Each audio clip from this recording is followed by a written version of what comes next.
Welcome to Everything Money. It's Seth here. Paul is here. Mo is not going to be on this video because he's trading at the moment. But guess who is here? Is Jimmy Covel from Learn to Invest. Welcome, Jimmy. Thank you for having me. Thank you for coming. Jimmy. Hi, I'm Thank Jimmy. you for having me. That's what the people want to hear. You know that, Jimmy. Jimmy drove all the way here. We're in Akron, Ohio. Jimmy and Craig drove all the way here to join us because this is the big show. What all of you have been asking for is a head-to-head between Paul and Jimmy on their thoughts on Alibaba. What a stock, Paul. What a company, and what a crazy story they're going through. We have gone through the ups and downs with Baba.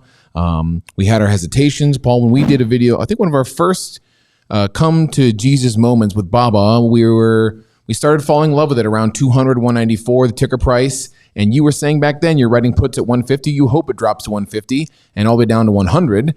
And sure enough, we have hit that mark. Today is, what is today? The 22nd of September, 23rd? I don't even know. Yeah, we hit, and we're at 21st, and we're at 150 right now. 150. Paul, Jimmy, let's go back and forth. Your thoughts on Baba as general? What should value investors out there be thinking when they're buying potentially and this puppy's still going down? You're talking about the best company to come out of China. It's the Amazon of China. Everyone there has access to them. Alipay, everything. It's being over-dramatized by, first, the Chinese regulations. China's not going to shut this thing down. This is the best company to come out of China. China wants to be more capitalistic. This is not going to be shut down at all. It's just an over-dramatization. On top of the real estate company, was it Evergreen, Evergrande? Yep. Evergrande, something like that. Whatever. Their debt's being called. It's going terrible, and it's just probably an anti-China thing.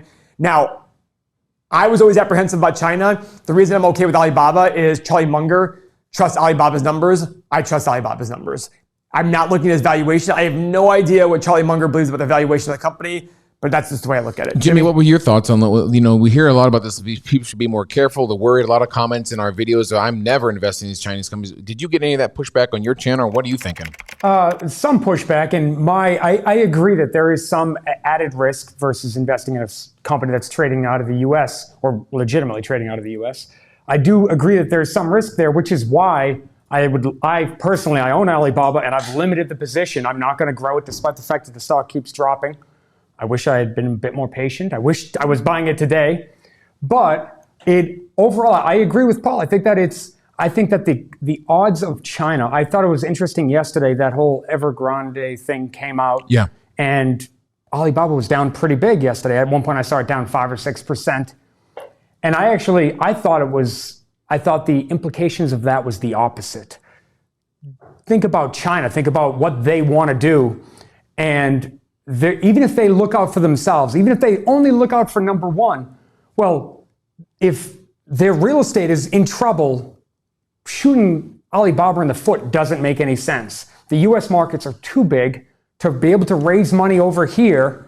I think that it is their smartest move not to shoot themselves in the foot, leave it here. Plus, if they ever did shoot themselves in the foot, let's pretend they stopped letting Alibaba trade over here, or they did something super restrictive that people wouldn't invest in anymore.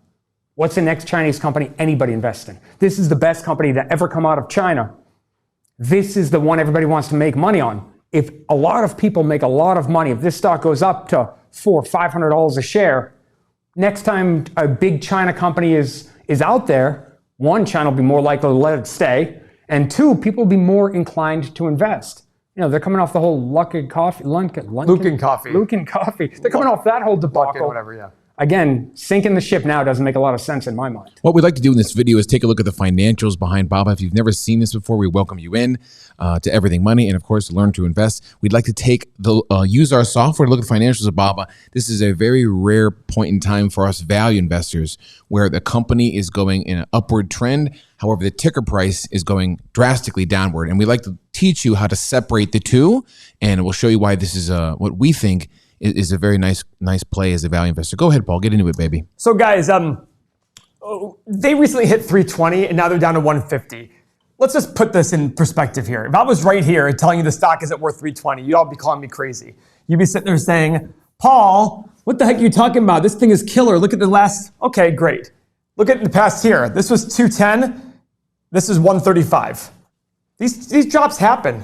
That's a big drop, guys. How quick was that? That was 6-7 months on the high side, and it dropped 30%, 35%. You got to remember these things as time goes on, that these things will happen. So let's get back to the numbers here.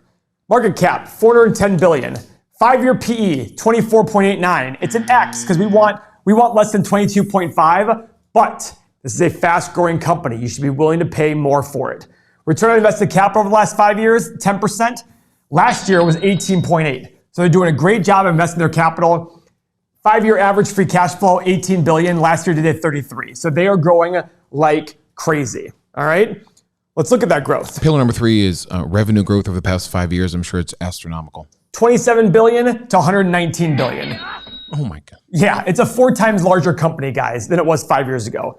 Net income, 7.8 to 22.9. Tripled its profit. Incredible. What about those shares outstanding, Paul? Pillar number 5. Now, the shares outstanding, they are issuing more shares, but not as much as I would think. 2.54 to 2.7. This is probably a testament to the fact that, and by the way, a lot of this can be attributed to diluted shares outstanding. These are the numbers of like options and things like that. I don't know if it's necessarily them saying we need cash, because they're spitting out lots of cash. So I don't know if it's necessarily the cash, they're issuing shares on purpose to say, let's take advantage of this market. It might more be, we have a lot of executives, executing their options and things like that. It could be a number of things. So I'm not as worried about shares outstanding. Jimmy, what do you think what are your thoughts on our pillar number 6, which is the average long-term liabilities, the total long-term liabilities divided by free cash flow? Do you use a metric of this in your evaluations? I just do it usually what I'll do is I'll come up with free cash flow, discount that back to today. Okay, that's the value of the company. And then you adjust that for net debt. So how much debt do they have? Long-term liabilities, even short-term interest-bearing liabilities. And then how much cash do they have? Offset those, and that takes away from the value of the company. I think that's right in line with, if you've ever read any books on or listened to Buffett talking about the way you analyze the stock is if you're going to acquire the whole thing. That's the proper way to do it. Well, in terms of how do you look at debt, long-term debt overall with the company in terms of risk? So our metric here is we have $17.8 billion in free cash flow. We multiply by that by 5. We want total long-term liabilities to be less than $17.8 billion times 5, which is what? $88 billion. Is that correct? Give me a second. What is it again? 17.8 times 5. 89, Paul. You fool. You imbecile. Okay, $89 billion. So I want all long-term liabilities to be under 89, because I want them to be able to say, hey, if we repeat the last 5 years, how long would it take? Would we be able to pay off all the debt if we needed to in the next 5 years? That's my idea. So 89 billion, I then go to the balance sheet. I scroll down. They have 36 billion in long-term liabilities. Yep. If they just do the last 5 years over again, just repeat the last 5 years, they'll be able to pay off all their long-term liabilities in a matter of 2 years. That's the way I look at it. I think that's a great way of looking at it. You can also go one step further. I think one of the advantages of analyzing companies like this is, all right, let's say 88 billion is, you need it to be less than that. They have, 33 billion? If tomorrow news came out, Alibaba's issuing $20 billion in debt, right? They'll tell you what the interest rate is. They'll announce that whole thing. The stock will probably be down because of it. And I would sit there and go, and no, I know we have enough wiggle room, plenty of extra space. Don't worry about it. In fact, it's probably a good thing, because if you're taking out that debt tends to be a low cost of capital. So you take out that debt, you grow the company. I assume that's why they're doing it, or make an acquisition or whatever. So that extra debt wouldn't bother me at all. But I agree. I think that's a great way of looking at it.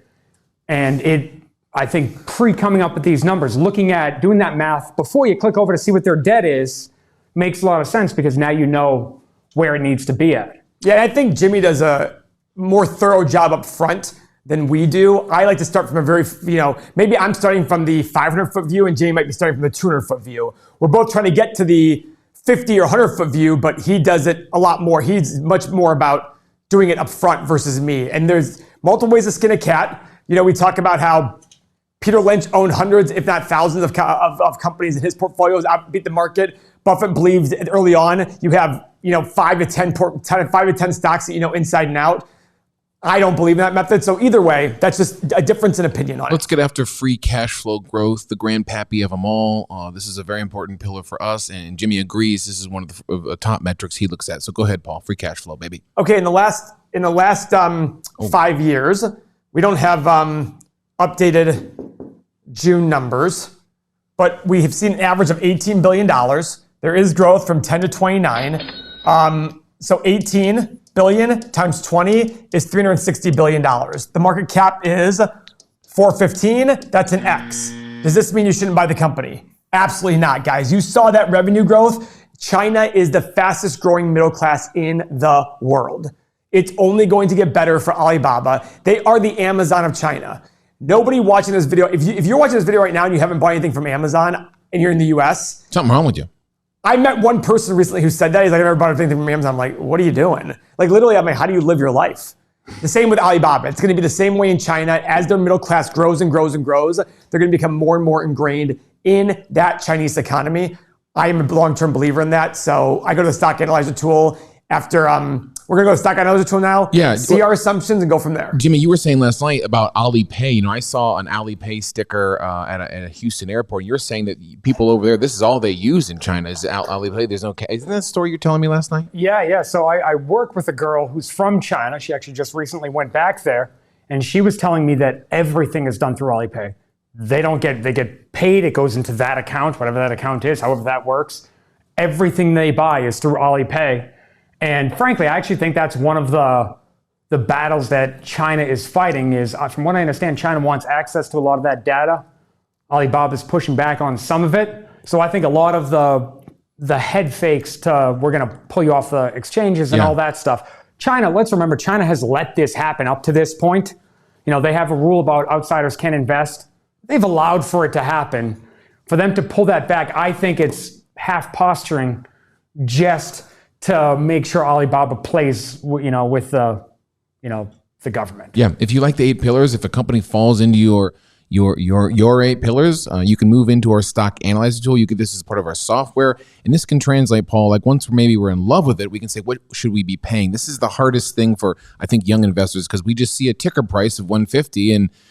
Paul, there's so many videos out there actually of like, there's videos about how to invest in companies that are under $5 or under $20. And we would like to teach you that really the ticker price has nothing to do with it until the final, to the end here, Paul. So show us what we're doing here, baby. So I'm being more conservative. I don't know why. I had to start because of the fear. I think my big fear is, what if I'm wrong on this? So let's take it back. But I also want to show you my conservative numbers and how ridiculous they still turn out to be. Revenue growth. Last 5 years, they've done 44.5%. I went to 20, 25, and 30. And I'm sure Jimmy's looking at that going, what the heck? I went crazy. Share change. I went 2.5, 1.5, 0.5%, just based on these numbers. Profit margin. 18, 20, 22. Same with the free cash flow margin. 18, 20, 22. PE and price of free cash flow. 14, 16, 18 on both. The reason being, it's a bigger company, but it still has a lot of growth potential for a long time in China because of the growing middle class. The average person in China makes $11,000 a year, but that's going to grow astronomically over the next 30, 40 years. They're going to grow faster than us. Except that it's not a bad thing. It's a good thing. And I did my returns of 15, 12.5, and 10%. Guys, look at this. Hit the analyze button all day long. All day long. You can justify paying $350 for the company today, and it's at 150. My lowest expectations are 185. It's at 150. I am going to be adding this portfolio. I'm worried I might want to buy more than 3% of my portfolio in it. 3%. But I'm building a position. I'm selling puts. I love it. Jimmy, your rebuttal about those numbers moving forward with Stock Analyzer. Yeah, so my numbers aren't that far off. For revenue growth, I did 20%, 30%, 40%. 10% higher than Paul. 10% higher. I think that they have the potential. He's right. To keep going. Even there's the global aspect of what Alibaba brings to the table. They have many businesses that are business to business, more so than Amazon. And that could be, there's no reason they couldn't keep expanding that. So I think that potential is huge. Share change, I went a bit higher than you did. Oh, wow, you did. I did 6%, 3%, 0 on the high end, I guess. But I think it's tied to this. I think the way to grow is to raise capital. The reason I think that they will stay listed on the exchanges is because they want access to the capital. How do you get that capital? Can I respond to that? Yeah. They have so much cash flow. I don't think they need the capital. That's why I kept it low. They don't need that capital. Their cash flow is insane. By the way, I'm glad Jimmy went conservative. If I look at it going, they have so much cash flow. What do they possibly need to raise more equity by issuing shares? That's my reason why I don't buy it. I don't believe 6%. And to be honest with you, I think it can very well be just be zero for a long time because their cash flow is so incredible. But go ahead. Yeah, so 6% is undoubtedly conservative. And I agree, it could stay at 0%. I don't think they're going to buy back shares. In fact, I would be surprised. All these assumptions would have to change if they started buying back shares, because that would tell me that they don't know what to do with their cash. Yeah. And that's a different problem. Profit margin, so these were a bit tricky. I had 15, 20, 25 for both profit margin and free cash flow as a percent of revenue. Frankly, those are very large windows. I didn't really like having a window that large, but I don't think that they know yet. I think that if we scroll down a little bit to the PE, they have a PE of, call it 18, a price to free cash flow to 12. Again, I kept those numbers the same, 15, 7.5, 20. But I think that those are going to come together. The fact that their free cash flow is lower now makes sense. Most faster growing companies have lower free cash flow. 7 years from now, which is what this projection is, 7 years from now, that's likely to normalize and come closer together. So I think it makes sense to, say that they're going to be, I don't think it's going to be at 12. Did I go higher? Okay, yeah. Annual return, 15, 12 and a half, 10. So one difference between what you guys do here and with this analysis versus what I do on the channel, on the Learn to Invest channel, is that this 15, 12 and a half, 10 is sort of, I've baked in my margin of safety into that. So on my channel, I'll project free cash flow going out, discount it back to today, come up with a number. Oh, it's worth $300. And then I add a margin of safety to that. I could be wrong. They could get delisted. I recognize I don't think they will, but it's a possibility. Well, with that, I'll say, okay, let's add 20% margin of safety, whatever the number is. Everybody should have their own, based on their own confidence in the research, but you add a margin of safety. These are much higher. I usually use 7.5% as a required rate of return and then add a margin of safety. It'll probably get it up closer to the 10 or 12% range. But these are baking it right into it. When we hit the analyzer, stock's currently at $150. Yeah, that's a huge window. So the stock is trading here. That's what you get when you say they're going to grow by 25% or whatever. 40%. You did 40% on the high side. Yeah. I do think that over the next 7 years, the other question with this is that I assume this is an average. Yeah, so it's 40%. Okay. Yeah, it's just 40% a year over the next 7 years. Yeah, so I would not be surprised if they had big growth in the next 2 or 3 years, and that will taper off as the larger they get. And yeah, so overall, I like Alibaba. I already bought it. My average price is $177.60. I think I'm pretty much exactly there. Yeah, $177.60. I'm not buying more down here. I'd love to be buying more, but I'm not buying more. Why not? I just don't want my position to get any bigger. Okay, see, I want my position to get bigger. I'm buying more and selling puts. I'm buying more today, probably. Yeah, I don't want this particular holding to dominate my portfolio because there is risk to it, and there are risks that I think are very unanswerable with a very volatile group of, organizations involved. So a lot of things could go wrong. But in the meantime, for a smaller position in my portfolio, I'm happy to hold it and let this thing play out. And the fact that it's down doesn't bother me right now. I'm okay. Yeah, maybe I should buy more. If I got some extra capital, then maybe I'd, increase all of my positions a little bit. But overall, I love the stock. I think the potential is huge, and the fact that on the low end we're nearly there, I think is. I personally, I look at this number. I think this is the most important thing. That's just a little crazy. Let's get rid of that. And mine's a little bit tighter, but and overall, look, his middle number is 447. Mine's 354. Who's right? Who's wrong? My low number is 185. His low number is 130. It's just my high number is 675. His is 1400. I don't know. The point is, there's very similar aspects of how we look at this company and how we use the stock analyzer tool and our software. Which, by the way, everyone, you can get our software very easily at the link below. Yep. Remember, we have the mobile app. Guys, not many people have a mobile app. can assure you nobody has a mobile app as good as ours. You get the 8 pillars, 30 years of financial data, stock analyzer tool, daily content exclusive to just that, real estate calculator, access to us, Discord community, over 6,000 people who have access to this community, all for 87 cents a day. That's less than a cup of coffee. You get all of this. Our competitors do 200, 235. I think Jimmy would agree this is the best value play he's ever seen in his life, That's even true. better than Alibaba. Yes. So if you're at all serious about your financial health, 87 cents a day, guys. If you don't have it, then I don't know what to tell you. Just give up. Click the link below or go to everythingmoney.com to sign up. You can have the software within the hour and start getting a grasp on your investments. And it's just plain wonderful. Go to Learn to Invest on YouTube. Make sure you subscribe to Jimmy. Jimmy's coming out with a Patreon in the very near future, so you can join his community as well. And that was it, boys. I love it. We love this company, both of us. And it was great to hear both of you go back and forth. We will always update you with our thoughts on Baba, especially if it keeps tanking, which we thoroughly enjoy, Paul. You know this. So, Jimmy, thanks for your insight on Baba.